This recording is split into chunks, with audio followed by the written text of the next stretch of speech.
Yeah, Matt, city people showed up here this morning, and all the people that live in one of these buildings on the west side of the complex have been moved out. The city has deemed the building dangerous. They tell us there have been electrical problems, also sewage problems, and they said there was some kind of notice that they came here on Monday and let tenants know that there was going to be an issue, but we're hearing differently actually from the tenants. I'm joined by Mary Allison Joseph, who is with KC Tenants, and so we were told by Joe Williamson with the city that they were out here on Monday, went door to door, talked to all these people and said, this is going to be deemed a dangerous building. You should probably find other arrangements. I don't think they specifically said get out. What do you know about it? Yeah, that assertion is false. The city was here on Monday. What they were doing was hounding residents to prove their lease status and threatening not to offer them relocation if the buildings were to be condemned. No one was provided formal notice that the buildings would be deemed dangerous buildings. So what happened today has come to a shock to everyone,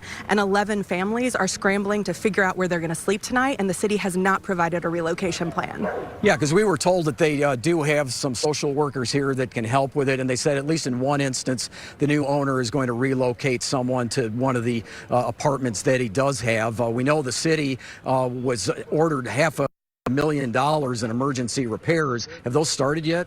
No, the city has not done a single repair, and they also said last Thursday that $500,000 would be used for relocation and return of tenants, and I'm not hearing that today. What is happening is that the city is abdicating all of its responsibility towards its residents and acting as an eviction force for a negligent slumlord.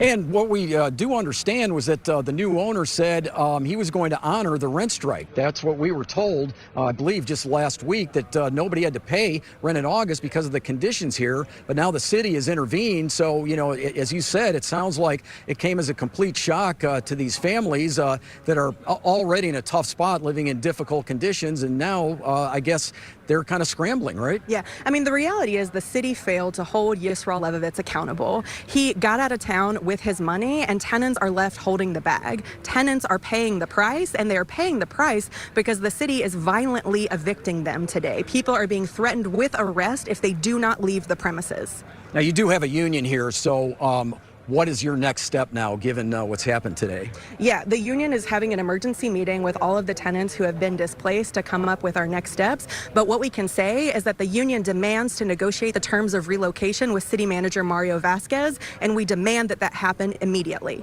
Okay, all right, Mary Allison Joseph with KC Tenants. As you heard, an emergency meeting she would like with Mario Vasquez, the city manager for KC Mo.